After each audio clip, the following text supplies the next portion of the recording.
ಬರೆದ ಸುವಾರ್ತೆ 10ನೇ ಅಧ್ಯಾಯ 10ನೇ ವಾಕ್ಯಗಳನ್ನು ನಾವು ಓದಿಕೊಳ್ಳೋಣ. ಯೋಹಾನನ ಬರೆದ ಸುವಾರ್ತೆ 10ನೇ ಅಧ್ಯಾಯ 10ನೇ ವಚನ. ಕಳ್ಳನು ಕದ್ದುಕೊಳ್ಳುವುದಕ್ಕೂ ಕೊಯ್ಯುವುದಕ್ಕೂ ಹಾಳು ಮಾಡುವುದಕ್ಕೂ ಬರುತ್ತಾನೆ ಹೊರತು ಮತ್ತಾವುದಕ್ಕೂ ಬರುವುದಿಲ್ಲ. ನಾವಾದರೂ ಅವುಗಳಿಗೆ ಜೀವವು ಇರಬೇಕೆಂತಲೂ ಅವು ಸಮೃದ್ಧಿಯಾಗಿ ಇರಬೇಕೆಂತಲೂ ಬಂದೆನು. ಕಳ್ಳನಾದರೂ ಕದ್ದುಕೊಳ್ಳುವುದಕ್ಕೂ ಕೊಯ್ಯುವುದಕ್ಕೂ ಹಾಳು ಮಾಡುವುದಕ್ಕೂ ಬರುತ್ತಾನೆ ಹೊರತು ಮತ್ತಾವುದಕ್ಕೂ ಬರುವುದಿಲ್ಲ. ಮತ್ತೆ ಯಾವುದಕ್ಕೂ ಬರುವುದಿಲ್ಲ. ನಾನಾದರೂ ಅವುಗಳಿಗೆ ಜೀವವು ಇರಬೇಕೆಂತಲೂ ಅವುಗಳಿಗೆ ಜೀವ ಇರಬೇಕೆಂದು ಅವು ಸಮೃದ್ಧಿಯಾಗಿ ಇರಬೇಕೆಂತಲೂ ಬಂದೆನು. ಹಲ್ಲೆಲೂಯಾ. ಯೇಸು ಸ್ವಾಮಿ ಈ ಭೂಮಿಗೆ ಎದುರು ಬಂದಿದ್ದಾನಂದ್ರೆ ನಮಗೂ ಜೀವ ಕೊಡಬೇಕಂತೂ ಅದು ಹೆಂಗೆ ಕೊಡಬೇಕಂದ್ರೆ ಸಮೃದ್ಧಿಯಾಗಿ ಕೊಡಬೇಕು. ಹಲ್ಲೆಲೂಯಾ. ನನ್ನ ಪ್ರಸಂಗದ ಟೈಟಲ್ ಇವತ್ತು ಏನಂದ್ರೆ ಲೈಫ್ ಇನ್ ಕ್ರೈಸ್ಟ್. ಜೀವ ಕ್ರಿಸ್ತನಲ್ಲಿ ನನಗೆ ಜೀವ. ಹಲ್ಲೆಲೂಯಾ. ಕ್ರಿಸ್ತನು ಎದಕ್ಕಾಗಿ ಭೂಮಿಗೆ ಬಂದನು? ಆತನು ನಮಗೆ ಜೀವವನ್ನು ಕೊಡುವಂತೆ ಬಂದನು. ದೇವರು ಮನುಷ್ಯರನ್ನು ಫಸ್ಟ್ ಏನೇನು ತೋಟದಲ್ಲಿ ಸೃಷ್ಟಿ ಮಾಡಿರುವಾಗ ದೇವರಿಗೆ ಸೃಷ್ಟಿ ಮಾಡಿದನು. ಮಣ್ಣಿನಿಂದ ಗೊಂಬೆಯನ್ನು ಉಂಟು ಮಾಡಿ ಒಂದು ಮನುಷ್ಯರನ್ನು ಮಾಡಿ ಅದರಲ್ಲಿ ದೇವರು ಏನ್ ಮಾಡ್ತಾನೆ?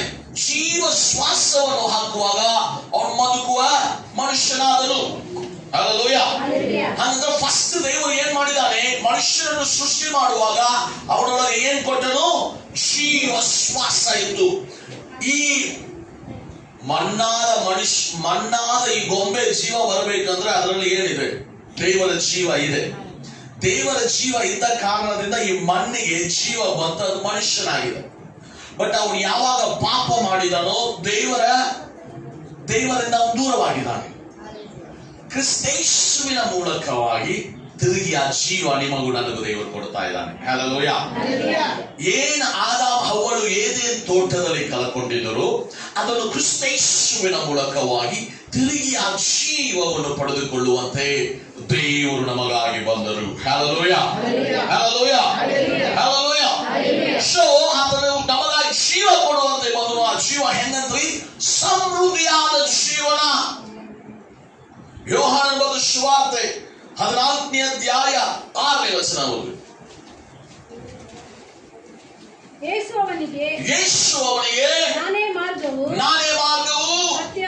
ಸತ್ಯವೂ ಜೀವವೂ ಆಗಿದ್ದೇನೆ. ಜೀವವೂ ಆಗಿದ್ದಾನೆ. ದೇವರೇ ಜೀವನಾಗಿದ್ದಾನೆ. ನೀವು ಆತನಲ್ಲಿ ಇದ್ದರೆ ಮಾತ್ರನೇ ಜೀವ.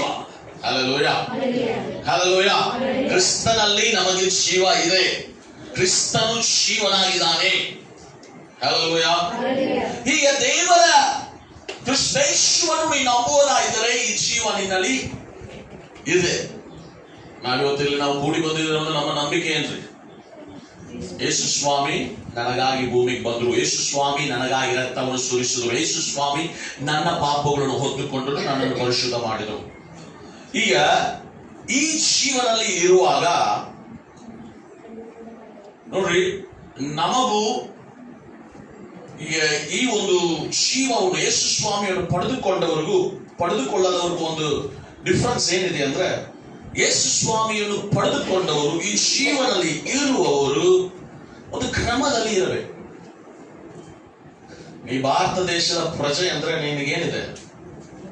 ನಮಗೆ ಕಾನ್ಸ್ಟಿಟ್ಯೂಷನ್ ಇದೆ, ಸಂವಿಧಾನ ಇದೆ. ನೀ ಅದರಲ್ಲಿ ಇರ್ಬೇಕು. ಅದ್ ಬಿಟ್ಟು ನೀ ದೂರ ಹೋಗ್ತೀರಾ ಜೈಲು ಹೋಗ್ತದೆ. ಹೌದಲ್ರಿ? ಅದೇ ರೀತಿಯಾಗಿ ದೇವರ ಮಕ್ಕಳಂದ್ರೆ ನಮಗೇನಿದೆ? ಒಂದು ಕ್ರಮ ಇದೆ. ದೇವರ ನೀ ಅದರಲ್ಲಿ ಇರುವುದಾಗಿದ್ರೆ ಏನಿದೆ? ನಿನಗೆ ಜೀವ ಇದೆ. ಬಟ್ ನಾವೇನ್ ಮಾಡ್ತೇವ್ರಿ? ದೇವ್ರ ವಾಕ್ಯ ನೀವು ಸುಳ್ಳು ಬೇಡ ಅಂತ ನಾವು ಸುಳ್ಳು ಹೇಳ್ತೇವೆ. ನೀವು ಪಿಕ್ಚರ್ ನೋಡಬಾರ್ದು, ನಾವು ಪಿಕ್ಚರ್ ನೋಡ್ತೇವೆ. ನಾವು ರೀಲ್ಸ್ ಮಾಡ್ತೇವೆ. ಮತ್ತೆ ಎಲ್ಲಿಂದ ಆಶೀರ್ವಾದ?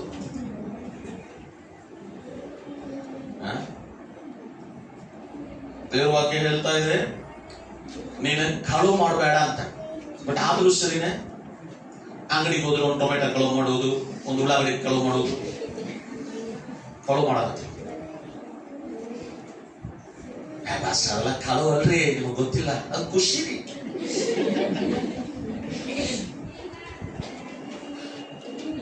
ಹೌದಲ್ರಿ? ಅದೆಲ್ಲ ಕಳವಾಗಲ್ಲ, ಹೌದಲ್ರಿ?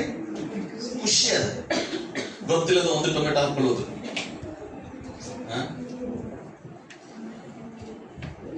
ಸೊ ಇದೆಲ್ಲ ದೇವರು ಹೇಳ್ತಾರೆ ಮಾಡಬೇಡ, ಬಟ್ ಮಾಡಾಕತ್ತೇವೆ. ಹಂಗಂದ್ರೆ ಏನ್ರಿ? ಆ ಒಂದು ಪ್ಲಾನ್ ಅಲ್ಲಿ ದೇವರು ನಮಗೆ ಇಟ್ಟಿರುವ ಈ ಒಂದು ರೂಲ್ಸ್ ಅಲ್ಲಿ ನಾವು ತಪ್ಪಿದ್ದೇವೆ. ಅನೇಕ ಕರೆ ಇದೆ. ನಾವು ಎಲ್ಲದಕ್ಕೆ ಹೋದ್ರೆ ಮತ್ತೆ ನನ್ನ ಪ್ರಸಂಗದ ಮುಂದೆ ಹೋಗ್ಲಿಕ್ಕಾಗ. ಸೊ ಅನೇಕ ದೇವರಿಗೆ ಇಷ್ಟ ಇಲ್ಲದ ಕಾರ್ಯ ಮಾಡಬಾರದಂತಿದೆ, ಅಪವಿತ್ರವಾದ ಕಾರ್ಯಗಳು ಮಾಡಬಾರದಂತ ಇದೆ. ಸೊ ನಾವೆಲ್ಲರೂ ಮಾಡ್ತಾ ಇದ್ದೇವೆ. ಆದ ಕಾರಣ ಏನಾಗ್ತಾ ಇದೆ, ಈ ಜೀವ ನಿಮ್ಮಲ್ಲಿ ಇಲ್ಲ.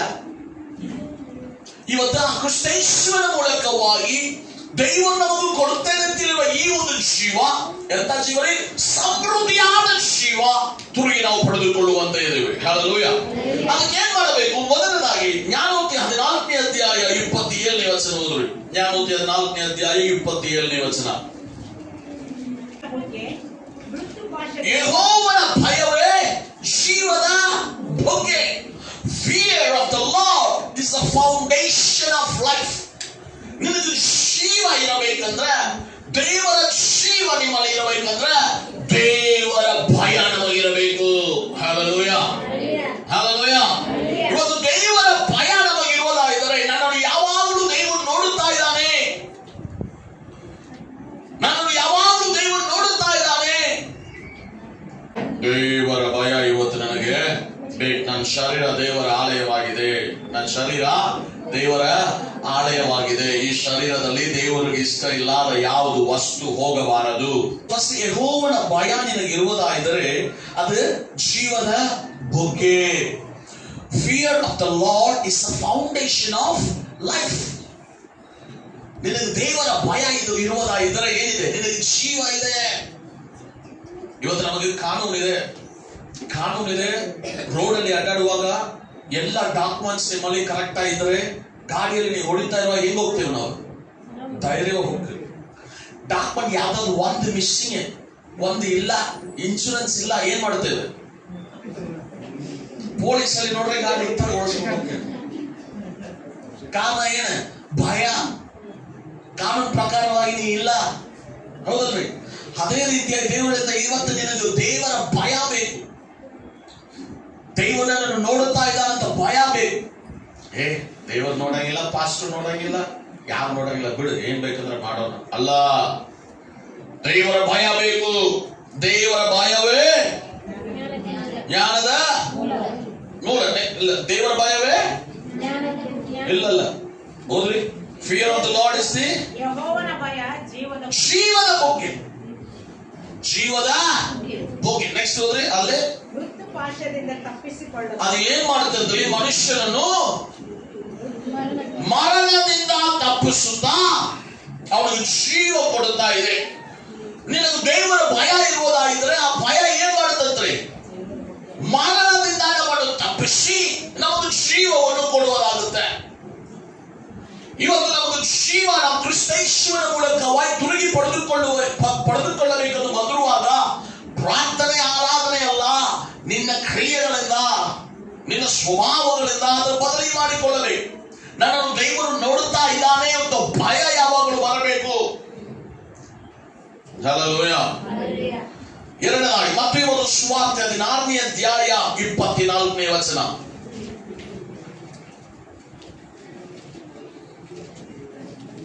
ಮತ್ತೊಂದು ಒಂದು ಸುವಾರ್ತೆ 16:24. ಯೇಸು ತನ್ನ ಶಿಷ್ಯರಿಗೆ ಹೇಳಿದ್ದೇನೆಂದರೆ, ಯಾವನಿಗಾದರೂ ನನ್ನ ಹಿಂದೆ ಬರುವುದಕ್ಕೆ ಮನಸ್ಸಿದ್ದರೆ ಅವನು ತನ್ನನ್ನು ನಿರಾಕರಿಸಿ ತನ್ನ ಶಿಲುಬೆಯನ್ನು ಹೊತ್ತುಕೊಂಡು ನನ್ನ ಹಿಂದೆ ಬರಲಿ. ಇಲ್ಲಿ ನಾವು ಓದ್ತಾ ಇದ್ದೇವೆ, ನೀ ಕ್ರಿಸ್ತನ ಹಿಂದೆ ಬರಬೇಕು. ಕ್ರಿಸ್ತನ ಜೀವನ ನಿನಗೆ ಬರಬೇಕಂದ್ರೆ ಫೋರ್ಸ್ ಇಲ್ಲ, ಬಟ್ ನೀ ಬರುವುದಾದ್ರೆ ಹೀಗೆ ಬರಬೇಕು. ಹೆಂಗ್ ಬರಬೇಕು? ನಿನ್ನನ್ನೇ ನೀನು ಹೋಗ್ರಿ. ಯಾವನಿಗಾದರೂ ನನ್ನ ಹಿಂದೆ ಬರುವುದಕ್ಕೆ ಮನಸ್ಸಿದ್ದರೆ ಅವನು ತನ್ನನ್ನು ನಿನ್ನನ್ನೇ ನಿರಾಕರಿಸಬೇಕು. ತನ್ನನ್ನೇ ನಿರಾಕರಿಸಿ ಶಿಲುಬೆಯನ್ನು ಹೊತ್ತುಕೊಂಡು ಸ್ವಾಮಿಯಿಂದ ದೇವರು ಹೇಳ್ತಾ ಇದ್ದಾರೆ, ನನ್ನ ಹಿಂದೆ ಬರ್ಬೇಕಂದ್ರೆ ಹಿಂಗೆ ಬರ್ಬೇಕು, ಸುಮ್ಮನೆ ಆಗುದಿಲ್ಲ. ಹಲ್ಲೆಲೂಯಾ. ಸಂಡೇ ಒಂದಿನ ದೇವರಲ್ಲ, 2 ತಾಸು ದೇವರಲ್ಲ. ದೇವರ ನೀನು ಯಾವಾಗಲೂ ಹಿಂಗಿರ್ಬೇಕು. ಹಂಗಿರೋದಾದ್ರೆ ಈ ಜೀವ ನೀನು ಪಡೆದುಕೊಳ್ಳಿಕ್ಕೆ ಆಗುತ್ತೆ. Denying your self. Denying your self ಅಂದ್ರೆ, ಈಗ ನನಗೊಂದು ವಿಷಯ ಬಹಳ ಇಷ್ಟ, ನನಗೆ ಬಹಳ ಒಂದು ವೇಳೆ ನನಗೆ ಮೊಬೈಲ್ ನೋಡೋದು ಬಹಳ ಇಷ್ಟ, ನನಗೆ ಪಿಕ್ಚರ್ ನೋಡೋದು ಬಹಳ ಇಷ್ಟ. ದೇವರಿಂದ ಫಸ್ಟ್ ಅದನ್ನು ಬಿಡು. ಬಹಳ ಇಷ್ಟವಾದ ಕಾರ್ಯ ನಿನಗೆ ದೇವರಿಗೆ ಇಷ್ಟ ಇಲ್ಲದ ಕಾರ್ಯ ನಿನಗೂ ಇಷ್ಟ ಇರಬಾರದು. ದೇವರ ಮಕ್ಕಳಾದ ನಮಗೆ ನೋಡ್ರಿ, ನಮ್ಮನ್ನು ಸೃಷ್ಟಿ ಮಾಡಿದ ದೇವರಿಗೆ ನಮಗೇನು ಒಳ್ಳೇದು ಕೆಟ್ಟದಂತ ಗೊತ್ತಿದೆ. ನಮ್ಗೇನು ಕೊಡ್ಬೇಕು ಏನು ಕೊಡಬಾರ್ದಂತ ದೇವರಿಗೆ ಗೊತ್ತಿದೆ. ಹಾಗೆ ಇರುವಾಗ ದೇವರ ನೀ ನನಗೇನು ಕೊಡುವುದೆಲ್ಲ ಒಳ್ಳೇದಾಗಿರುತ್ತೆ ಅಂತ ಮನಸ್ಸು ನಮಗೆ ಬೇಕು. ದೇವರ ಹತ್ರ ನಾವು ಹೋರಾಟ, ದೇವರೇ ನನಗೆ ಇದೆಲ್ಲ ಆಗ್ಬೇಕು, ದೇವರು ಇದೆಲ್ಲ ಆಗಬೇಕು. ದೇವರ ಹತ್ರ ಫಸ್ಟ್ ನಿನ್ನನ್ನೇ ನೀನ ನಿರಾಕರಿಸು. Deny your self.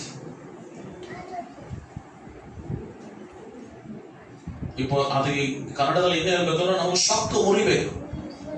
ಏನ್ರಿ? ನಮ್ದು ಸೊಕ್ಕ ಮುರಿಬೇಕು. ಅದೇನು ಮುರಿದಂದ್ರಿ? ಸೊಕ್ಕ ಮುರಿದಂದ್ರೆ ಏನ್ರಿ? ನಮ್ಮಲ್ಲಿ ತಾಳ್ಮೆ ಬರಬೇಕು. ನಮ್ಮಲ್ಲಿ ತಾಳ್ಮೆ ಬರಬೇಕು.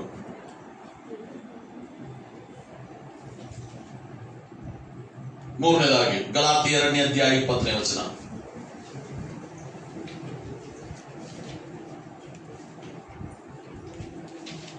ಗಲಾತ್ಯದವರಿಗೆ 2ನೇ ಅಧ್ಯಾಯ 20ನೇ ವಚನ. ಕ್ರಿಸ್ತನೊಂದಿಗೆ ಶಿಲುಬೆಗೆ ಹಾಕಿಸಿಕೊಂಡವನಾಗಿದ್ದೇನೆ. ಕ್ರಿಸ್ತನೊಂದಿಗೆ ಶಿಲುಬೆಗೆ ಹಾಕಿಸಿಕೊಂಡವನಾಗಿದ್ದೇನೆ. ಇನ್ನು ಜೀವಿಸುವವನು ನಾನಲ್ಲ, ಇನ್ನು ಜೀವಿಸುವವನು ನಾನಲ್ಲ, ಕ್ರಿಸ್ತನು ನನ್ನಲ್ಲಿ ಜೀವಿಸುತ್ತಾನೆ. ಕ್ರಿಸ್ತನು ನನ್ನಲ್ಲಿ ಜೀವಿಸುತ್ತಾನೆ. ಈಗ ಶರೀರದಲ್ಲಿರುವ ನಾನು ಜೀವಿಸುವುದು ಹೇಗೆಂದರೆ ದೇವಕುಮಾರನ ಮೇಲಿನ ನಂಬಿಕೆಯಲ್ಲಿಯೇ. ನಾನು ಜೀವಿಸುವುದು ಹೆಂಗ್ರಿ? ದೇವರ ಮೇಲೆ ಇರತಕ್ಕದಾಗಿರುವ ನಂಬಿಕೆಯಲ್ಲಿಯೇ. ಈಗ ಫಸ್ಟ್ ನಾವು ಓದಿದ್ದೇವೆ, ನೀ ಕ್ರಿಸ್ತನಲ್ಲಿ ಜೀವಿಸಬೇಕಾದ್ರೆ ಫಸ್ಟ್ ಏನ್ ಮಾಡ್ಬೇಕ್ರಿ? ನೀವು ದೇವರ ಭಯ ಬರಬೇಕು. ನಮಗೆ ದೇವರ ಭಯ ಇದ್ರೆ ಅಷ್ಟೇ ಕ್ರಿಸ್ತನಲ್ಲಿ ಜೀವಿಸಕ್ಕಾಗುತ್ತೆ. ಎರಡನೇದಾಗಿ ನಿಮ್ಮನ್ನು ನೀವು ನಿರಾಕರಿಸಬೇಕು. ಮೂರನೇದಾಗಿ ನಿಮ್ಮನ್ನು ನೀವು ಶಿಲುಬೆಗೆ ಹಾಕಿಸ್ಕೊಳ್ಬೇಕು. ನಿಮ್ಮನ್ನು ನೀವು ಅದಕ್ಕೆ ಇವತ್ತು ಹೋಗಿ ಶಿಲುಬೆಗೆ ಹಾಕಿಸ್ಕೋಬೇಡ್ರಿ. ಅದರ ಅರ್ಥ ಏನಂದ್ರೆ ನಮ್ಮ ಎಲ್ಲ ಹಳೆಯ ಕಾರ್ಯಗಳನ್ನು ಬಿಟ್ಟು ಬಿಡ್ಬೇಕು. ಹಲ್ಲೆಲೂಯಾ. ಇಲ್ಲಿ ಬಾಳುವನು ನಾನಲ್ಲ, ನಾನು ಶಿಲುಬೆಗೆ ಹಾಕಿಸಿಕೊಂಡವನಾಗಿದ್ದೇನೆ. ಇಲ್ಲಿ ಬಾಳುವುದು ನಾನಲ್ಲ, ಯಾರು ಬಾಳ್ತಾ ಇದ್ದಾನೆ? ಕ್ರಿಸ್ತನು ನನ್ನೊಳಗ ಜೀವಿಸುತ್ತಾ ಇದ್ದಾನೆ. ಈ ಯೇಸು ಸ್ವಾಮಿ ನನ್ನಲ್ಲಿ ಜೀವಿಸುವುದಾದರೆ ಏನ ಅದರಲ್ಲಿ ಇರಬೇಕು. ಹಲ್ಲೆಲೂಯಾ. ರಾತ್ರಿ ಎಲ್ಲ ಮೊಬೈಲ್ ನೋಡ್ಕೊಂಡು ಇವತ್ತು ಬೆಳಗ್ಗೆ ಹೇಳಕ್ಕೂ ಮನಸ್ಸಿಲ್ಲ. ಎದ್ದು ಆರಾಧನೆಗೆ ಬಂದಿಲ್ಲ ಅಂದ್ರೆ ಪಾಸ್ಟರ್ ಬೈತಾರೆ. ಏನ್ ಮಾಡ್ಬೇಕು ಗೊತ್ತಿಲ್ಲ. ಲಾಸ್ಟ್ ಕನ್ಫ್ಯೂಷನ್ಲಿ ಲೇಟ್ ಆಗಿ ರೆಡಿಯಾಗಿ ಬಂದವ್ರಿಗೆ ನಾವು ಇಲ್ಲಿ ಇದ್ದೇವೆ. ನನಗೆ ಗೊತ್ತಾಗುತ್ತೆ. ನೀವೇನ್ ಬೇಕಾದ ಅವಶ್ಯಕತೆ ಇಲ್ಲ. ದೇವರ ಆತ್ಮ ಆಲ್ರೆಡಿ ನನಗೆ ಹೇಳಿದಾನೆ, ಹೋಗಿಲ್ಲ ಅಂದ್ರೆ ಈ ಪಾಸ್ಟರ್ ಬೈತಾನೆ. ರಾತ್ರಿ ಎಲ್ಲ ನಮ್ದು ನಿದ್ದೆ ಇಲ್ಲ. ನೋಡ್ರಿ, ಇವತ್ತು ಬಹಳ ಜನರಿಗೆ ರೋಗ ಬರ್ತಾ ಇದೆ. ಕಾರಣ ನಿದ್ದೆ ಮಾಡ್ತಾ ಇಲ್ಲ. ಬೆಳಗ್ಗೆಲ್ಲ ಕೆಲಸ ಮಾಡುವುದು, ಕೆಲಸ ಹೋಗೋರು ಕೆಲಸ ಹೋಗಿ ಬರ್ತಾರೆ. ಸಾಯಂಕಾಲದಿಂದ ಮಧ್ಯರಾತ್ರಿ 2 ಗಂಟೆ ತನಕ ಮೊಬೈಲ್ ನೋಡುದು, ಮತ್ತು 6 ಗಂಟೆಗೆ ಎದ್ದು ಕೆಲಸ ಹೋಗುವುದು. ಹುಚ್ಚ ನಿಂತದೆ. ನಾನು ಕಂಟಿನ್ಯೂ ಆಗಿ 3-4 ವಾರಗಳಾಗಿ ಮೊಬೈಲ್ ವಿಷಯವಾಗಿ ಹೇಳ್ತಾ ಇದ್ದೇನೆ. ಕಾರಣ ಏನಂದ್ರೆ ಇದರಿಂದ ನೀವು ಬಿಡುಗಡೆ ಆಗುವ ತನಕ ನಿಮಗೂ ಬಿಡುಗಡೆ ಇಲ್ಲ. ನಿಮ್ಮನ್ನು ಕೈಯಲ್ಲಿ ಶೈತಾನ ಹಿಡಿದಿಟ್ಟಿದ್ದಾನೆ. ನಿರ್ಧಾರ ಮಾಡಿಕೊಳ್ಳ್ರಿ. ಕಂಟಿನ್ಯೂ 4ನೇ ವಾರವಾಗಿ ನಾನು ಇದು ಹೇಳ್ತಾ ಇದ್ದೇನೆ. ಕಾರಣ ಅಂದ್ರೆ ನೀವು ತಿಳ್ಕೋಬೇಕು. ಹಲ್ಲೆಲೂಯಾ. ಸೊ ಇವತ್ತು ದೇವರ ಮಕ್ಕಳೇ, ನಮ್ಮನೆ ನಾವು ಕೆಲವೊಂದು ವಿಷಯಗಳಿಂದ ಬರಬೇಕು. IPL ಅಂದ್ರೆ ಅಲ್ಲಿ IPL ಸತ್ರು ಮನುಷ್ಯರು. ಕ್ರಿಕೆಟ್ ಅದಾಗ ಸತ್ರು. ಸೊ ಇದೆಲ್ಲ ನಾವು ನೋಡುವಾಗ ನಮ್ಮ ಎಚ್ಚರ ಆಗ್ಬೇಕು. ಇನಿಯಾದ ನೀನ ಸುಧಾರಿಸ್ಕೋ, ಇನಿಯಾದ ಜವಾಬ್ದಾರಿಗಳನ್ನು ಹೊತ್ತುಕೋ, ದೇವರೊಟ್ಟಿಗೆ ಇರತಕ್ಕಂಥ ಸಂಬಂಧದಲ್ಲಿ ದುರಿಯುವ. ಪ್ರಾರ್ಥನೆ ಮಾಡಲಿಕ್ಕೆ ಆಸೆ ಇದೆ, ಮೊಬೈಲ್ ನೋಡ್ತಾ ನೋಡ್ತಾ ಸಮಯ ಹೋಗಿದ್ದು ಗೊತ್ತಿಲ್ಲ. ಇದೇ ಪ್ರೇಯರ್ ಮಾಡಕ್ ಹೇಳಿದ್ರೆ 5 ನಿಮಿಷ ಅರ್ಧ ತಾಸಾಗಿದೆ. ಮಾಡಿದ 5 ನಿಮಿಷ ಬಣ್ಣ ಮಾಡಿಸಿದಂಗೆ ಅರ್ಧ ತಾಸು ಮಾಡಿದೇವಪ್ಪ ಅಂತ. ನಮ್ಮ ಆತ್ಮೀಯತೆ ನೀ ಶಿವನಿಗೆ ಹಾಕಿಸಿಕೊಂಡಿದ್ದೀರಾ? ದೀಕ್ಷಾ ಸ್ನಾನ ತಗೊಳ್ಳುವಾಗ, ನೀರಿನಲ್ಲಿ ಮುಳುಗುವಾಗ ನೀ ಲೋಕಕ್ಕೆ ಸಾಯ್ತಾ, ನೀರಿನಲ್ಲಿ ಮೇಲೆ ಬರುವಾಗ ನೀ ದೇವರಲ್ಲಿ ಜೀವಿಸ್ತಾ ಇದ್ದೀರಾ? ದೀಕ್ಷಾ ಸ್ನಾನ ಮೂಲಕವಾಗಿ ಕ್ರಿಸ್ತನನ್ನು ನೀವು ಧರಿಸಿಕೊಳ್ಳುತ್ತಾ ಇದ್ದೀರಾ? ಶಿಲುಬೆಗೆ ನೀವು ಹಾಕಿಸಿಕೊಂಡವರಾಗಿದ್ದೀರಾ? ಇನಿವಾಗುವುದು ನಾನಲ್ಲ, ಕ್ರಿಸ್ತನು ನನ್ನೊಳಗೆ ಬದುಕುತ್ತಾ ಇದ್ದಾನೆ. ಈಗ ಶಿಲುಬೆಗೆ ಹಾಕಿಸಿಕೊಂಡವನಾದ್ರೆ ಅರ್ಥ ಏನ್ರಿ? ಅವನು ಸತ್ತವನು. ಈಗ ಒಂದು ಸತ್ತ ಹೆಣ ಇದೆ ತಲ್ಬೋದು, ಸತ್ತ ಹೆಣ ಇದೆ ತಲ್ಗೋ, ಆ ಹೆಣಕ್ಕೆ ಏನೋ ಆಸೆ ಇರುತ್ತೆ? ಇಲ್ಲ. ಅದು ಊಟ ಬೇಡುತ್ತಾ? ಇಲ್ಲ. ಅದು ಬಟ್ಟೆ ಬೇಡುತ್ತಾ? ಇಲ್ಲ. ಬಟ್ ಇವತ್ತು ನೋಡ್ರಿ, ನಮಗೆ ಸಂಡೆ ಬರ್ಬೇಕಂದ್ರೆ ಮನೆಯಾಗ ಜಗಳ, ಹೊಸ ಅರ್ಬಿ ಇದ್ರೆ ಅಷ್ಟೇ ನಾ ಬರ್ತೇನೆ. ಬಟ್ ದೇವ್ರು ಏನಿಲ್ಲ, ದೇವ್ರು ಹಾಕಿದ ನಾ ಶಿಲುಬೆಗೆ ಹಾಕಿಸ್ಕೊಂಡವನಾಗಿದ್ದೇನೆ. ಇರುವುದು ಹಾಕೊಂಡು ಬಾ, ದೇವ್ರು ಕೊಡೆ ಕೊಡ್ತಾನೆ. ಅಲ್ಲಲ್ವೇ? ಅರ್ಬಿ ಬೇಡ ಅಂತ ಹೇಳ್ತಾ ಇಲ್ಲ, ಬಟ್ ಅದು ಮೈನಲ್ಲ. ನಾನು ಶಿಲುಬೆಗೆ ಹಾಕಿಸಿಕೊಂಡೆ. ಇಲ್ಲಿ ಮಾಡುವುದು ನಾನಲ್ಲ. ಫಸ್ಟ್ ನಾ ಅಂತ ಇರುವ ಗರ್ವ ಅದೇ ಸ್ವಲ್ಪ ಮುರಿಬೇಕು, ಹಂಗಂದ್ರೆ ದೇವರು ಕಾರ್ಯ ಮಾಡ್ತಾರೆ. ಇವತ್ತು ದೇವರ ಮಕ್ಕಳೇ, ನಾವು ದೇವರಿಂದ ದೂರ ಆಗಲಿಕ್ಕೆ ಕಾರಣ ಮೈನ್ ಏನಂದ್ರೆ, ಈ ಜೀವ ಕ್ರಿಸ್ತನ ಜೀವನದಲ್ಲಿ ಹೆಂಗೆ ನಾವು ನಡಿಬೇಕು ನಮಗೆ ಗೊತ್ತಾಗ್ತಾ ಇಲ್ಲ. ಕ್ರಿಸ್ತನೊಟ್ಟಿಗೆ ನಡೀತಾ ಇರೋ ಒಂದು ಯಾತ್ರೆಯಲ್ಲಿ ಹೆಂಗೆ ಇರಬೇಕು ನಮಗೆ ಗೊತ್ತಾಗ್ತಾ ಇಲ್ಲ. ನಮಗೆ ಅನಿಸುತ್ತೆ, ಈಗ ಬಹಳ ಜನರಿಗೆ ದೇವರ ಆತ್ಮ ನನಗೆ ಹೇಳ್ತಾ ಇದ್ದೇನೆ, ಪಾಸ್ಟಿಗೆ ಈಗ ನಮ್ಮ ಮೇಲೆ ಇಷ್ಟ ಇಲ್ಲ, ಪಾಸ್ಟಿಗೆ ನಮ್ಮ ಮೇಲೆ ಬಹಳ ಕಾಳಜಿ ಮಾಡ್ತಾ ಇಲ್ಲ. ಪಾಸ್ಟ್ ಕಾಳಜಿ ಮಾಡ್ಲಿ ಬಿಡ್ಲಿ, ನಿಮಗೆ ದೇವ ನಿಮ್ ಜೊತೆ ಇದೆ. ಹೌದಲ್ರಿ? ಬಹಳ ಜನ ನಮ್ಮ ತಲೆ ನಂಗೆ ಬಂದಿದೆ. ಅದಕ್ಕೆ ನಾ ಇವತ್ತು ಅದು ಹೇಳ್ತಾ ಇದ್ದೇನೆ. ನನಗೊಂದು 2-3 ದಿನಗಳಾಗಿ ದೇವರು ಹೇಳ್ತಾ ಇದ್ದಾನೆ ವಾಕ್ಯ ಹೇಳಂತ. ಬಹಳ ಜನರಿಗೆ ಅನಿಸ್ತಾ ಇದೆ, ಪಾಸ್ಟ್ ಅಲೆದಂಗೆ ಪ್ರೀತಿ ಮಾಡ್ತಾ ಇಲ್ಲ. ನೋಡ್ರಿ, ನಾನು ರನ್ನಿಂಗ್ ರೇಸ್ ಓಡ್ತಾ ಇದ್ದೇನೆ. ನಾ ಏನ್ ಮಾಡ್ತಾ ಇದ್ದೇನೆ? ನಾ ಏನ್ ಮಾಡ್ತಾ ಇದ್ದೇನೆ? ಈಗ ನಾನು ನಿಮಗೆಲ್ಲ ಹೇಳ್ತೇನೆ, ನನ್ನ ಹಿಂದೆ ಬಾ. ಏನ್ ಹೇಳ್ತೇನೆ? ಇಲ್ಲ ನನ್ನ ಜೊತೆ ಬಾ, ಇಲ್ಲ ನನ್ನ ಹಿಂದೆ ಬಾ. ಬಟ್ ನಾ ಏನ್ ಮಾಡ್ತಾ ಇದ್ದೇನೆ? ನಾ ಏನ್ ಮಾಡಾಗ್ತೇನೆ? ಬಟ್ ನೀವೇನಾಗುತ್ತೆ ಗೊತ್ತಾ? ಪಾಸ್ಟರ್ ಕಾಲ್ ನೋಡ್ತೇನೆ, ಸ್ವಲ್ಪ ತಡಿ. ನಾ ಹೇಳ್ತೇನೆ, ನಾ ಓಡ್ತಾ ಇದ್ದೇನೆ. ನೀವೆಲ್ಲ ಇಲ್ಲ ಫಸ್ಟ್ ನೀ ತಡೀನಿ. ಈಗ ರನ್ನಿಂಗ್ ಮಾಡೋರು ಏನ್ ಮಾಡ್ಬೇಕ್ರಿ? ನಿನಗೆ ತಡೆಯೋದು ಕುಂತ್ರೆ ಮತ್ತೆ ನಾವು ಓಡುವ ಓಟ ಏನಾಗುತ್ತೆ? ಹಾಗಂದ್ರೆ ನಿಂತಿದ್ದು ಯಾರು ತಪ್ಪ್ರಿ? ಈಗ ಗೊತ್ತಾದ್ರೆ ಎದಕ್ಕೆ ನಿಮ್ಗೆ ಪಾಸ್ಟ್ ದೂರ ಆಗಿದೆ ಅಂತ ಅನಿಸ್ತಾ ಇದೆ. ಓಡ್ತಾ ಇರುವ ಓಟದಲ್ಲಿ ನೀವು ಓಡ್ತಾ ಇಲ್ಲ.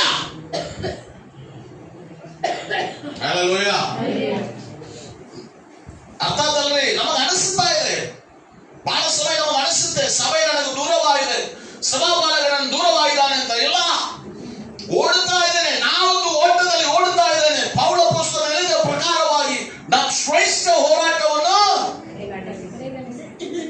ಓಡುತ್ತಾ ಇದ್ದೇನೆ. I am running my race. ಈ ರೇಸ್ ನ ಓಡುತ್ತಾ ಇರುವಾಗ ನೀ ನನ್ನ ಜೊತೆ ಬರ್ಲಿಕ್ಕೆ ಆಗಿಲ್ಲಂದ್ರೆ ಏನಾಗುತ್ತೆ? ಅನಿಸುತ್ತೆ ಆಟೋಮೆಟಿಕ್, ಅಲ್ಪ ನಮ್ಮ ಬಿಟ್ಟು ಹೋಗ್ಬಿಟ್ಟಾರಲ್ಲ ಪಾಸ್. ಪರಲೋಕ ಹೋಗುವಾಗ ಇರಬಾರ್ದು. ಅಯ್ಯೋ ದೇವರೇ, ಪಾಸ್ ನಮ್ಮ ಬಿಟ್ಟು ಹೋಗ್ಬಿಟ್ಟಾರಪ್ಪ. ಓಡುವ ಈ ಓಟದಲ್ಲಿ ಎಲ್ಲ ನಾವು ಜೊತೆಯಾಗಿ ಹೋಗ್ಬೇಕು. ಕಷ್ಟನೇ. 10 ಜನರು ಓಡಿದ್ರೆ 10 ಜನರು ಒಂದೇ ತರ ಓಡ್ಲಿಕ್ಕೆ ಆಗುದಿಲ್ಲ. ಒಬ್ಬೊಂದು ಸ್ಟ್ಯಾಮಿನಾ ಜಾಸ್ತಿ ಇರುತ್ತೆ, ಒಬ್ಬರು ಕಡಿಮೆ ಇರ್ಬಾರ್ದು. ಅದಕ್ಕೆ ನಾವು ಟ್ರೈನ್ ಆಗ್ಬೇಕು. ಅದಕ್ಕೆ ಆತ್ಮೀಯವಾಗಿ ನಾವು ಟ್ರೈನ್ ಆಗ್ಬೇಕು. ನಾವು ಪ್ರಾರ್ಥನೆ ಮಾಡಬೇಕು, ನಾವು ಉಪವಾಸ ಮಾಡಬೇಕು, ದೇವರೊಟ್ಟಿಗೆ ವಾಕ್ಯದ ನಾವು ಫಲವನ್ನು ಪಡೆದುಕೊಳ್ಳಬೇಕು. ಹಾಗೆ ಇರುವುದಾಗಿದ್ದರೆ ನಾವೆಲ್ಲರೂ ಒಟ್ಟಾಗಿ ಕೂಡಿ ಓಡುವಂತೆ ದೇವರು ನಮಗೆ ಕೃಪೆಯನ್ನು ಅನುಗ್ರಹಿಸ್ತಾನೆ. Hallelujah, hallelujah, hallelujah. ಸೊ ನಿಮ್ಮನ್ನೇ ನೀವು ಶಿಲುಬೆಗೆ ಹಾಕಿಸಿಕೊಂಡವರಾಗಿರುವಾಗ ಈ ಲೋಕದ ಆಸೆಗಳನ್ನು ಬಿಟ್ಟು ಬಿಟ್ಟು ದೇವರೊಟ್ಟಿಗೆ ಇರತಕ್ಕಂಥ ಸಂಬಂಧದಲ್ಲಿ ಸೇರುತ್ತಾ ನೀವು ಓಡ್ರಿ. ಯೋಹಾನನ ಬರೆದ ಸುವಾರ್ತೆ 12ನೇ ಅಧ್ಯಾಯ 24ನೇ ವಚನ ನೋಡಿ. 24ರಿಂದ ಓದಿ. ಯೋಹಾನನ ಬರೆದ ಸುವಾರ್ತೆ 12ನೇ ಅಧ್ಯಾಯ 24ರಿಂದ ಓದಿ.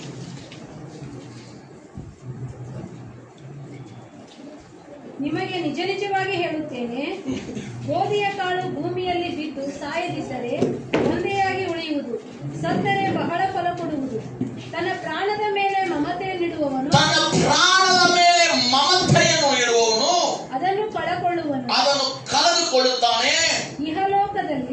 ತನ್ನ ಪ್ರಾಣವನ್ನು ಹಗೆ ಮಾಡುವವನು ನಿತ್ಯ ಜೀವಕ್ಕಾಗಿ ಅದನ್ನು ಕಾಪಾಡಿಕೊಳ್ಳುವನು. ಈ ವಾಕ್ಯವನ್ನು ಅರ್ಥ ಮಾಡಿಕೊಳ್ಳುವಂತೆ ಸ್ವಲ್ಪ ನಮಗೆ ಏನಿದೆ ತ್ರಾಸ. ಯಾಕಂದ್ರೆ ಇಲ್ಲಿ ಓದ್ತಾ ಇದ್ದೇವೆ, ನಿನ್ನ ಇವತ್ತು ಎಲ್ಲರೂ ಓಡ್ತಾ ಇರೋ ತನ್ನ ಜೀವನಕ್ಕಾಗಿ ಓಡ್ತಾ ಇದ್ದಾರೆ. ಬಟ್ ದೇವ್ರ ವಾಕ್ಯ ಹೇಳ್ತಾ ಇದೆ, ನಿನ್ನ ಪ್ರಾಣನ ಮೇಲೆ ನೀ ಮಮತೆ ಇಡುವುದಾಗಿದ್ರೆ ಅದನ್ನು ಕಳ್ಕೊಂಡ್ ಬಿಡ್ತೀಯ. ನಿನ್ನ ಪ್ರಾಣ ಮೇಲೆ, ನಿನ್ನ ಜೀವನ ಮೇಲೆ ನೀ ಬಹಳ ಆಸೆ ಪಡುವುದಾಗಿದ್ರೆ ಅದೇನಾಗುತ್ತೆ, ಕಳ್ಕೊಂಡ್ ಬಿಡುತ್ತೆ. ನೋಡಿ, ನಾವು ಎಲ್ಲರೂ ಒಂದು 20, 22, 25 ವಯಸ್ಸಿರುವಾಗ ಎಲ್ಲರಿಗೂ ಹೆಂಗ್ ಅನಿಸಿದ್ರೆ ನಾನು ಬಹಳ ಚಂದ ಇದ್ದೇನೆ, ಹೌದಲ್ರಿ? ಅದೇ ಸ್ವಲ್ಪ ದಿನ ಆಗುವಾಗ ಏನಾಗುತ್ತೆ, ಅದು ಚಂದ ಬಂದೆಲ್ಲ ಹೋಗ್ಬಿಡ್ತದೆ, 10 ವರ್ಷ ಹೋಗಿ ಅವಾಗ ನಮ್ದು ಏಜ್ ಆಗ್ತಾ ಇರ್ತದೆ. ಈಗ 40 ಹತ್ರ ಬಂದೇವೆ. ಈಗ ನನಗೆ ಕೇಳ್ರಿ, ನೀವು ಫಸ್ಟ್ ನಿಮ್ಮ ವಯಸ್ಸು ಅಷ್ಟೇ ಅಂತ ನಾ ಇಷ್ಟ ಹೇಳ್ತೇನೆ, 22, 23 ಅಷ್ಟೇ. ನಮಗೆಲ್ಲ ಯಾವಾಗ ಅನಿಸುತ್ತೆ ನಾವು 20 ಇದ್ದೇವೆ ಅಂತ. ನಿಮಗೆ ಕೇಳಿದ್ರೆ ನಾವು ಹಂಗೆ ಹೇಳ್ತೀವಿ, ನೀವು ಕರೆ ಇಲ್ಲ, ಹೌದಲ್ರಿ? ಯಾಕ್ರಿ ನಮ್ಮ ತಲೆಯಾಗಿ ಇನ್ನೂ ಏನ್ ಅನ್ಕೊಂಡೇವಿ ನಾವು, ಇನ್ನೂ ಬಹಳ ಸ್ಮಾರ್ಟ್ ಇದ್ದೇವೆ ಅಂತ. ಬಟ್ ದೇವ್ರ ಬಗ್ಗೆ ಏನಾಗ್ತದೆ, ನಿನ್ನ ಲೈಫ್ ಅನ್ನು ನೀನ ಬೆಳೆ ಮನಸ್ಸಿರಬೇಡ. ಇದೆಲ್ಲ ಏನಾಗುತ್ತೆ, ಬಿಟ್ಟು ಹೋಗುತ್ತೆ. ಇವತ್ತು ನಿಮ್ಮ ಜೀವನದ ಮೇಲೆ ನೀವು ಬಹಳ ಮನಸ್ಸಿರಬೇಡ, ಅದು ಮಾಡ್ಬೇಕು, ಇದು ಮಾಡ್ಬೇಕಂತ. ನಾಳೆ ನಾವಿದ್ದೇವೆ ಅಂತ ಯಾರಿಗೂ ಗ್ಯಾರಂಟಿ ಇಲ್ಲ, ನಾಳೆ ನಮ್ಮ ಬದುಕು ಗ್ಯಾರಂಟಿ ಇಲ್ಲ. ಹಾಗೆ ಇರುವಾಗ ನಾವು 5 ವರ್ಷದ ಹಿಂದಿಂದ ಮಾತಾಡ್ತಾ ಇದ್ದೇವೆ. ದೇವರು ಹೇಳ್ತಾ ಇದ್ದಾರೆ, ಅನುದಿನದ ಆಹಾರವನ್ನು ನನಗೆ ಒದಗಿ ಸಿಗುತ್ತೆ, ದೇವರು ನನಗೆ ಸ್ತೋತ್ರ. ಇವತ್ತು ಅದೇ ನಮ್ಮ ಪ್ರಾರ್ಥನೆಯಾಗಿರಬೇಕು, ಅದೇ ನಮ್ಮ ಭಿನ್ನಭಾವ ಇರಬೇಕು. ದೇವರೊಟ್ಟಿಗೆ ಇರತಕ್ಕದಾಗಿ ನಡೀತಾ ಇರುವ ಈ ಒಂದು ಕಾರ್ಯದಲ್ಲಿ ನೀ ಇಲ್ಲಿ ನಿನ್ನ ಜೀವನ ನೀ ಕಳ್ಕೊಂಡ್ರು ಪರವಾಗಿಲ್ಲ, ನೀ ದೇವರ ಶರಣೆ ಪಡೆದುಕೊಳ್ಳಬೇಕು. ಹಲ್ಲೆಲೂಯಾ. ಇಲ್ಲಿ ನಾವೆಲ್ಲರೂ ಓಡ್ತಾ ಇದ್ದೇವೆ, ನಾ ಎಲ್ಲ ದೃಷ್ಟಿಯಲ್ಲಿ ಚಲೋ ಇರಬೇಕು, ನನ್ನ ಸಂಬಂಧಿಕರ ಮುಂದೆ ನಾನು ಚಲೋ ಇರಬೇಕು, ಎಲ್ಲರ ಮುಂದೆ ನಾವು ಒಳ್ಳೆಯದಾಗಿರ್ಬೇಕು. ದೇವರು ಹೇಳ್ತಾ, ಇದೆಲ್ಲ ನೀ ಕಲ್ಕೊಂಡ್ರು ಪರವಾಗಿಲ್ಲ, ನೀ ಅಲ್ಲಿ ನಿನಗೆಲ್ಲ ನನಗೆ ಕೊಡುತ್ತೇನೆ. ಹಲ್ಲೆಲೂಯಾ. ಈ ತಲೆಯಾಗಿದ ತೆಗೆದು ಬಿಡ್ರಿ, ಎಲ್ಲರ ಮುಂದೆ ನಾನು ಚಲೋ ಇರ್ಬೇಕು, ಎಲ್ಲರ ಮುಂದೆ ನಾನು ಸೇರಿರ್ಬೇಕು. ಇದು ಸೊಕ್ಕಿನ ಮಾತುಗಳು, ಇದು ತಾಳ್ಮೆಯ ಮಾತುಗಳಲ್ಲ. ತಾಳ್ಮೆಯ ಮಾತುಗಳು ಹೆಂಗಿರ್ತದೆ ಗೊತ್ತ್ರಿ? ಯೇಸುಸ್ವಾಮಿ ಎಲ್ಲರ ಮುಂದೆ ಚಲೋ ಇದ್ರೆ ಇಲ್ಲ, ಆತನ ಶಿಲುಬೆ ಹೊಡೆದುಕೊಂಡ್ರು, ಆದ್ರೂ ಆತನು ನಮಗಾಗಿ ಸಹಿಸಿಕೊಂಡಿದ್ದಾನೆ. ಇವತ್ತು ನಮಗೆ ಆ ಒಂದು ತಾಳ್ಮೆ ಇವತ್ತು ಬಂದಿಲ್ಲ. ಈ ಒಂದು ಲೋಕದ ಅದಕ್ಕಾಗಿ ನಾವು ನಾಶವಾಗ್ತೇವೆ ಅಂತ ಹೇಳ್ತಾ ಇಲ್ಲ. ದೇವರು ನಮ್ಮನ್ನು ಆಶೀರ್ವದಿಸುವಂತ ದೇವರಾಗುತ್ತಾನೆ. ನಿನ್ನ ಸ್ವಭಾವಗಳು ಚೇಂಜ್ ಆಗುವಾಗ, ನಮ್ಮ ಮೈಂಡ್ ಸೆಟ್ ಚೇಂಜ್ ಆಗುವಾಗ ದೇವರು ನಮ್ಮ ಬಾಳಲ್ಲಿ ಅದ್ಭುತಗಳು ಮಾಡ್ತಾರೆ. ಹಲ್ಲೆಲೂಯಾ. ಸೊ ಈ ಲೋಕದಲ್ಲಿ ನೀ ಮನಸ್ಸಿಡ್ತಾ ಇರುವ ಎಲ್ಲ ಕಾರ್ಯವನ್ನು, ನಿಮ್ಮ ಜೀವನ ಮೇಲೆ ನೀವು ಮನಸ್ಸಿರೋದಾದ್ರೆ ನೀವು ಕಲ್ಕೊಂಡ್ ಬಿಡ್ತೀರಾ. ನೀವು ದೇವರ ಮೇಲೆ ಮನಸ್ಸಿರೋದಾಗಿದ್ರೆ ಇದೆಲ್ಲ ಫಾಲ್ಸ್ ಲೈಫ್. ಈ ಲೋಕ ನಮಗೆ ತೋರಿಸೋದು ಫಾಲ್ಸ್ ಲೈಫ್. ಇವತ್ತು ನೀವು ಪಿಕ್ಚರ್ ನೋಡುವುದು ಮನೆಗೆ ಬರುವುದಿಲ್ಲ, ಪಿಕ್ಚರ್ ನೋಡೋದೆಲ್ಲ ಇವತ್ತು ಮನೆಗೆ ಬರಬೇಕು. ಇದರ ಫಾಲ್ಸ್ ಲೈಫ್, ಸುಳ್ಳಾದ ಜೀವನ. ಸುಳ್ಳಾದ ಜೀವನ ಹಿಂದೆ ನೀವು ಹೋಗಬೇಡ. ನಿಜವಾದ ಜೀವನ ಕ್ರಿಸ್ತೇಶ್ವರ ನಮಗೆ ಕೊಡುವುದು, ಅದರ ಹಿಂದೆ ನಾವು ಓಡಬೇಕು. ಹಲ್ಲೆಲೂಯಾ. ಕೊನೆಯದಾಗಿ ಒಂದು ವಾಕ್ಯ ಓದಿ, ಕೊಲೋಸ್ಯ 3ನೇ ಅಧ್ಯಾಯ 1ರಿಂದ 4 ವಚನ.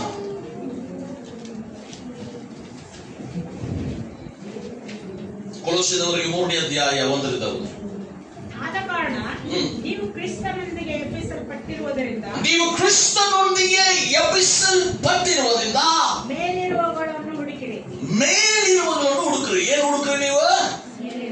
ದೇವರ ಕಾರ್ಯಗಳಿಗಾಗಿ, ಮೇಲಿರುವ ವಿಷಯಗಳಿಗಾಗಿ ನೀವು ಹುಡುಕ್ರಿ. ಅಲ್ಲಿ ಕ್ರಿಸ್ತನು ದೇವರ ಬಲಗಡೆಯಲ್ಲಿ ಆಸನಾರೂಢನಾಗಿದ್ದಾನೆ. ಮೇಲಿರುವಂತಗಳ ಮೇಲೆ ಮನಸ್ಸಿಡಿರಿ, ಮೇಲಿರುವುಗಳ ಮೇಲೆ ಮನಸ್ಸಿಡ್ರಿ. ಭೂ ಸಂಬಂಧವಾದವುಗಳ ಮೇಲೆ ಇಡಬೇಡಿರಿ. ಭೂ ಸಂಬಂಧವಾಗಿರುವುದ ಮೇಲೆ ನೀವು ಇಡಬೇಡ್ರಿ. ಯಾಕೆಂದರೆ ನೀವು ಸತ್ತಿರಲ್ಲ. ನೀವು ಸತ್ತಿರಲ್ಲ. ದೇವರಾಗಿ ಹೇಳ್ತದೆ, ನೀ ಶಿಲುಬೆಗೆ ಹಾಕಿಸ್ಕೊಂಡಿಯಲ್ಲ, ನೀ ಸತ್ತಿಯಲ್ಲ. ನೀ ಭೂ ಸಂಬಂಧವಾದ ವಿಷಯಗಳ ಮೇಲೆ ನೀ ಮನಸ್ಸಿಡಬೇಡ. ಬಹಳ ಜನರು ಹೇಳೋದು, ನಾ ಯಾವಾಗಲೂ ಹೇಳ್ತೇನೆ, ಜನರು ಹೋಗಿ ಕೇಳಿದ್ರೆ ಏನಂತಾರೆ, ಎದಕ್ಕಾಗಿ ಜೀವಿಸ್ತೇನೆ? ನನ್ನ ಮಕ್ಕಳಿಗಾಗಿ ಜೀವಿಸ್ತೇನೆ. ನಿಮ್ ಮಕ್ಕಳಿಗಾಗಿ ಜೀವಿಸಿದ್ರೆ ಆ ಮಕ್ಕಳು ನಮಗೆ ಸಾಯಿಸ್ಬಿಡ್ತಾರೆ. ಬದುಕು ಯಾರಿಗಾಗಿ ಇರ್ಬೇಕ್ರಿ? ನನಗೆ ಪ್ರಾಣ ಕೊಟ್ಟಿರೋ ನನ್ನ ದೇವರಿಗಾಗಿ ನಾನು ಜೀವಿಸ್ತಾ ಇದ್ದೆ. ಕೆಲವರು ಹೇಳ್ರಿ, ನಾನು ಹೆಂಡತಿಗಾಗಿ ಜೀವಿಸ್ತೇನೆ, ನನ್ನ ಗಂಡಗಾಗಿ ಜೀವಿಸ್ತೇನೆ, ಬಿಟ್ಟು ಹೋಗ್ಬಿಡ್ತಾರೆ ಜಲ್ದಿ. ಹಲ್ಲೆಲೂಯಾ. ನಮ್ಮ ಜೀವನ ಎದಕ್ಕಾಗಿದೆ? ನನಗೆ ಪ್ರಾಣ ಕೊಟ್ಟಿರೋ ನನ್ನ ದೇವರಿಗಾಗಿ ನನ್ನ ಬದುಕಿರಬೇಕು. ದಯವಿಟ್ಟು ಮಕ್ಕಳಿಗಾಗಿ ಜೀವಿಸ್ಬೇಡ್ರಿ. ಬಹಳ ಸಂಕಟ ಅನುಭವಿಸ್ತಿರ್ರಿ. ಮತ್ತೆ ದಯವಿಟ್ಟು ಆ ತಪ್ಪು ಮಾಡಕ್ ಹೋಗ್ಬೇಡ್ರಿ. ಎಲ್ಲಿ ಏನ್ ಮಾಡಿದ್ರು ಗಂಡ ಕೊಡೋದೇ ಮಕ್ಕಳು ಕೊಡೋದು. ನಾಳೆ ಮಕ್ಕಳು ಬಿಟ್ಟು ಹೋಗ್ಬಿಡ್ತಾನೆ, ಗಂಡನೇ ಇರ್ತಾರೆ. ಬಹಳ ಮನೆಯಾಗ ನಡೆಯುವ ಕಾರ್ಯ ಇದು. ಮುಚ್ಚಿ ಕೊಡೋದು ಮಕ್ಕಳಿಗೆ. ಅಮ್ಮ ಒಂದು ಕಡೆ ಮುಚ್ಚಿ ಕೊಡ್ತಾಳೆ, ಅಪ್ಪ ಒಂದು ಕಡೆ ಮುಚ್ಚಿ ಕೊಡ್ತಾಳೆ. ಈ ದೊಡ್ಡದಾಗುವ ಇಬ್ಬರಿಗೂ ಮುಚ್ಚಿಬಿಡ್ತದೆ. ಎಷ್ಟು ಮನೆ ನೋಡಿ, ಎಷ್ಟು ಮನೆ ಕಣ್ಣೀರು ಬಿಡಾಕತ್ತಾರೆ ಕೂತ್ರು. ಪಾಸ್ಟರ್, ನನ್ನ ಮಗಳಿಗೆ ಇದೆಲ್ಲ ಮಾಡೇನೆ, ನನ್ನ ಮಗಳಿಗೆ ಇವತ್ತು ಮಾಡೇನೆ, ಇವತ್ತು ನನ್ನ ಮನೆಯಿಂದ ಹೊರಗಾಗ್ಬಿಟ್ರು. ನೀವು ಮುಚ್ಚಿ ಮಾಡಿದ್ರೆ ಇವು ಮುಚ್ಚಿಬಿಡ್ತದೆ ನಮಗೆ. ನನ್ನ ಮಕ್ಕಳು ಹಿಡಿದ ಹೇಳ್ತಾ ಇದ್ದೇನೆ, ನನ್ನ ತಾಯಿ ತಂದೆಗೆ ನಾವೊಂದು ಮಗನಂತ ತಿಳಿದೇ ಹೇಳ್ತಾ ಇದ್ದೇನೆ, ನಿನ್ನ ಬದುಕು ಅದು ಕ್ರಿಸ್ತನಿಗಾಗಿರಬೇಕು. ಹಲ್ಲೆಲೂಯಾ. ನೀ ಕ್ರಿಸ್ತನಿಗಾಗಿ ಜೀವಿಸುವುದಾಗಿದ್ದರೆ, ಕ್ರಿಸ್ತನ ಮೇಲೆ ಮೇಲಿನ ಸಂಗತಿ ಮೇಲೆ ನೀ ಮನಸ್ಸಿಡುವುದಾಗಿದ್ದರೆ, ದೇವರು ಹೇಳ್ತಾ ಇದ್ದಾರೆ ನಿನ್ನ ಜೀವನ ಚಲೋ ಇರುತ್ತೆ. ಹಲ್ಲೆಲೂಯಾ. ನೀ ಆಲ್ರೆಡಿ ಆ ವಾಕ್ಯ ಚಂದಿದೆ ನೋಡ್ರಿ. ನೀ ಸತ್ತಿಯಲ್ಲ, ನೀ ಆಲ್ರೆಡಿ ಸತ್ತಿಯಲ್ಲ, ನೀ ಶಿಲುಬೆಯಲ್ಲಿ ಹಾಕಿಸಿಕೊಂಡಿಯಲ್ಲ. ಹಾಗಂದ್ರೆ ಭೂ ಸಂಬಂಧ ವಿಷಯಗಳಲ್ಲಿ ನೀ ಮನಸ್ಸಿರಬಾರದು. ಏನು ಉಣ್ತೇನೆ, ಏನ್ ತಿಂತೇನೆ, ಏನ್ ಕುಡಿತೇನೆ, ಹಾಕೋತೇನೆ, ಅದ್ರ ಮೇಲೆ ಮನಸ್ಸಿರಬೇಡ. ಅದೆಲ್ಲ ದೇವರು ಕೊಡೇ ಕೊಡ್ತಾನೆ. ಹಲ್ಲೆಲೂಯಾ. ಕುಡಿಯೋದು, ತಿನ್ನೋದು, ಕುಡಿಯೋದು ದೇವರ ರಾಜ್ಯ ಅಲ್ಲ. ಹಲ್ಲೆಲೂಯಾ. ಇವತ್ತು ನಾ ಏನ್ ತಿಂದೆ, ಏನ್ ಅಡಿಗೆ ಮಾಡೋದು, ಏನ್ ಊಟ ಮಾಡೋದು, ಏನ್ ಬಟ್ಟೆ ಹಾಕೊಳ್ಳೋದು, 2 ದಿನ ಪ್ಲಾನ್ ಆಗ್ತಾ ಇದೆ. ಸಂಡೇ ಪ್ರೇಯರ್ ಬರಕ್ಕೆ ಬಟ್ಟೆ ಹಾಕ, ಲಾಸ್ಟ್ ಪ್ಲಾನ್ ಯಾವ್ದಲ್ಲಿ ಯಾವ ಬಟ್ಟೆ ಹಾಕ್ಬೇಕಂತ ಗೊತ್ತಾಗಿಲ್ಲ. ಸಂಡೇ ಪ್ರೇಯರ್ ಬಂದಿಲ್ಲ. ಕಾರಣ ಏನ್ರಿ? ಬಟ್ಟೆ ಇಲ್ಲ. ಮನೆ ಲೋಕಕ್ಕೆ ಸಾಯುವುದು ಮೇನ್ ಇಂಪಾರ್ಟೆಂಟ್. ನೋಡ್ರಿ, ನಾವು ಪ್ರಾರ್ಥನೆ ಆರಾಧನೆಯಿಂದ ನಿಮಗೆ ಆಶೀರ್ವಾದ ಬರುವುದೇ ಇಲ್ಲ. ಚೆನ್ನಾಗಿ ತಿಳ್ಕೊರಿ. ನಾ ಪ್ರಾರ್ಥನೆ ಮಾಡ್ತೇನೆ, ಆರಾಧನೆ ಮಾಡ್ತೇನೆ, ಅದು ಯಾರು ಬೇಕಾದ್ರೂ ಮಾಡ್ತಾರೆ, ದೇವರು ಅದು ಬೇಕಾಗಿಲ್ಲ. ದೇವರು ಏನ್ ಹೇಳ್ತಾ ಇದ್ದಾನೆ, ಯಪ್ಪ ಈ ಜೀವನದಲ್ಲಿ ಹಿಂಗೆ ನಡಿಬೇಕು, ನೀ ಈ ಜೀವನದಲ್ಲಿ ಬಂದಿ ಅಂದ್ರೆ ಹಿಂಗೆ ನಡಿಬೇಕು, ಹಂಗಂದ್ರೆ ನಿನ್ಗೆ ಆಶೀರ್ವಾದ. ಇಲ್ಲ ನೀನ್ ಬೇಡ ಅಂದ್ರೆ ನೀನೆ ಶಿಲುಬೆ ಹೊತ್ಕೊಂಡು ಬರಬೇಡ, ನೀ ಹಿಂದೆ ಹೋಗ್ಬಿಡು. ದೇವರು ಹೇಳ್ದ, ನೀನ್ ಅಂದೆ ಹಿಂದೆ ಬರುವುದಾಗಿದ್ದರೆ, ನಿನಗೆ ಮನಸ್ಸಿದ್ದರೆ ನೀ ಏನ್ ಮಾಡ್ಬೇಕು? ಈ ಲೋಕವನ್ನು ನಿರಾಕರಿಸು, ಶಿಲುಬೆಯನ್ನು ಹೊತ್ತುಕೋ, ನನ್ನ ಹಿಂದೆ ಬಾ.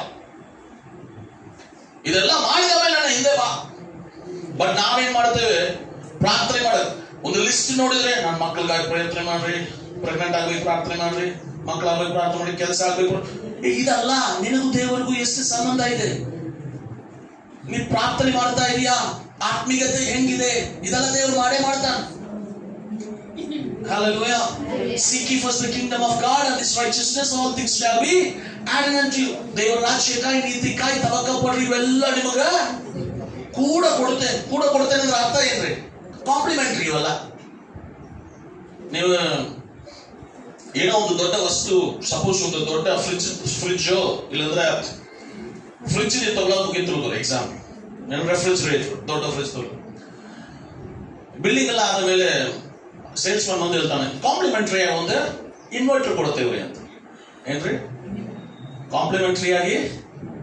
ಹಾಗಂದ್ರೆ ನೀ ಖರೀದಿ ಮಾಡಬೇಕದ ಏನ? ಇನ್ವರ್ಟರ್ ಅಲ್ಲ, ಖರೀದಿ ಏನ್ ಮಾಡ್ಬೇಕು? ರೆಫ್ರಿಜರೇಟರ್. ಇದು ರೆಫ್ರಿಜರೇಟರ್ ನೀ ಖರೀದಿ ಮಾಡಿ, ಕಾಂಪ್ಲಿಮೆಂಟರಿ.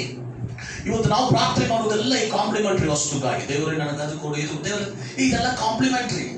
ನಾನು ನಿಮಗೆ ಕೊಡುತ್ತೇನೆ, ಬಟ್ ನೀವು ಪ್ರಾರ್ಥನೆ ಮಾಡಬೇಕಾದ ವಿಷಯ ಬೇರೆ. ಪರಿಶುದ್ಧತೆಗಾಗಿ ತವಕ ಪಡ್ರಿ, ದೇವರ ವಾಕ್ಯಕ್ಕಾಗಿ ತವಕ ಪಡ್ರಿ,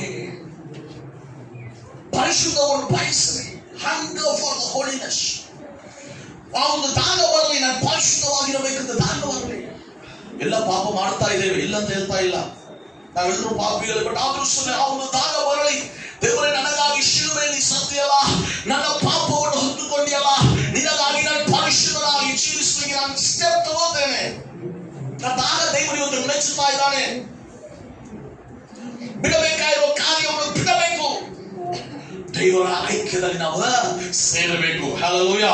ಸೊ ಕ್ರಿಸ್ತನಲ್ಲಿ ಜೀವನ, ಈ ಜೀವನವನ್ನು ಪಡೆದುಕೊಳ್ಳಬೇಕಂದ್ರೆ ಮೊದಲ ಫಸ್ಟ್ ನೀವೇನ್ ಮಾಡ್ಬೇಕ್ರಿ?